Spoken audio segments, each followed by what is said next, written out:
expressed through the words of William Shakespeare, told through his writing of Macbeth. Life is a tale told by an idiot, full of sound and fury, signifying nothing. It is through the constant presence of our mortality that we are subject to the experience of the mundanity of life, alongside the constant reminder of our vulnerability and susceptibility to death. This is a factor specifically prevalent within the lives of every single human being, considering death's role as an inevitable event in every one of our lives. A concept that can be considered a race against time that each of us will experience within our lives.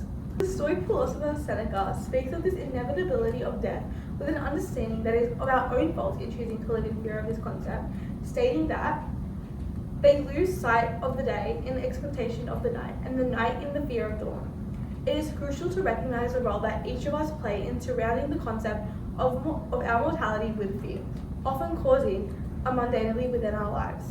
How does this relate to your module?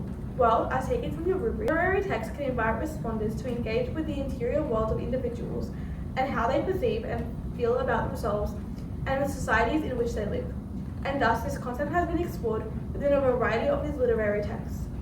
The composers Robert Frost and J.D. Salinger emphasize the significance of exploring these mindscapes within their complex texts, specifically Frost's poem The Road Not Taken and Salinger's novel The Catcher in the Rye. This inability to live our lives to their fullest capacity can be linked to various limitations that contribute to our mortality. Time restricts us from choosing multiple different desires and ultimately determines one set path for us to follow. Robert Frost emphasizes the significance that time and mortality have on our desires through his infamous decision on which path to take in The Yellow Wood, within his narrative poem The Road Not Taken, specifically how we are made to follow one path without recognizing if the other path would have led to a greater future. It is due to our obsession with choosing the best possible path in which we are restricted to choosing only one as a result of our own race against time, that we miss opportunities that present ourselves as time progresses, leading to further regret and uncertainty, a concept Frost familiarizes us with. Yet knowing way leads on to way, I doubted if I should ever come back. This acknowledges the uncertainty with every decision we make, specifically when we acknowledge the opportunities that will inevitably present themselves. Regret causes us to look at our current choices, specifically as new possibilities present themselves as time progresses, suggesting that the linear progression of time and experience. The inevitability of regret when making significant choices, as enforced by the limitations of time, can often lead to a cycle of dissatisfaction. In the poem's end, Frost leaves us with a vague conclusion, failing to include his own personal feelings towards where he had ended up. The poem's end is left for our own interpretation. However, it can be suggested that Frost's perspective, which was written before the outcome of his chosen path has been revealed, that we truly cannot be certain that the path we have taken was either right or wrong. Two roads diverged in a wood, and I chose the one less travelled by, and it has made all the difference. It is unclear to whether or not the path travelled had made a positive or negative difference. However, it is clear that the constant questioning and uncertainty, Frost had lost the race against time, ultimately succumbing to the endless thinking of the possibilities that were missed along the way. His ambiguity speaks to our own uncertainties of the choices that define our lives. As the inevitability of death becomes clear, it is through death that the significance of our past is challenged as our physical presence is removed. Our desire to be remembered after death is closely linked to the regret that can be found with our previous choices and experiences. It is the overwhelming nature of this concept that ultimately contributes to the mundanity of life. The yearning for a life that will have made an impact on others, that it will be remembered for many years, is a commonly expressed concept that very significant people have explored. J.D. Salinger's novel, The Catcher in the Rye, references this concept in a way that navigates the repetitive, insignificant procedure that we have been led to believe is impactful after one dies.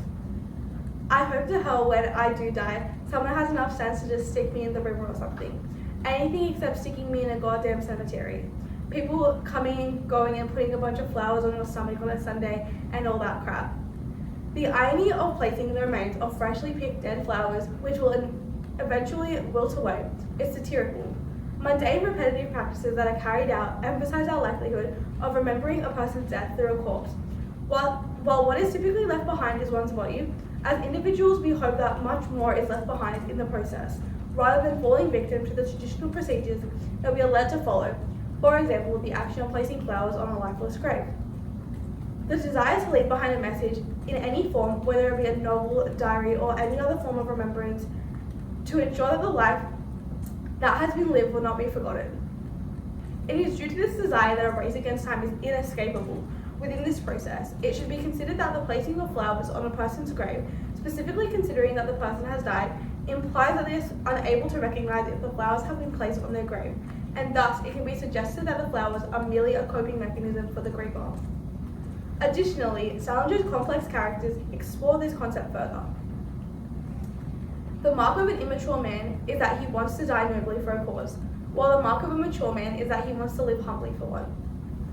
We live in a world that often glorifies grand gestures, heroic sacrifices, and the pursuit of fame and recognition.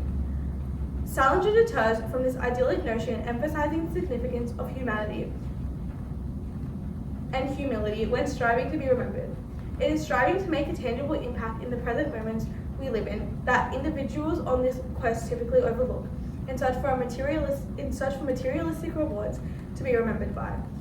As when we are in a competition with time, it is easy to aim for the fastest possible path to success. As time relentlessly ticks away, we are forced to reflect on our past, often longing for simpler times. In the closing of The Catcher in the Rye, Holden reveals a poignant truth. He misses the people he talked about, even those he didn't like. This captures the essence of our human experience, that as time passes, we come to terms with our choices and the people who have touched our lives, for better or for worse. In an attempt to additionally cling to one's youth, stay in the presence of our innocence, and simply return to simpler moments, it is impossible to avoid forgetting about the constant moving of time. The concept stops for nobody, and no matter how hard we try to preserve it, it will continue to tick away. This has been explicitly conveyed throughout the carefully crafted text of Robert Frost's The Road Not Taken and J.D. Salinger's The Catcher in the Rye, explicitly capturing the essence of its characters' complex mindscapes, which in turn may alter our own. Thank you, and I wish you all the best with your studies.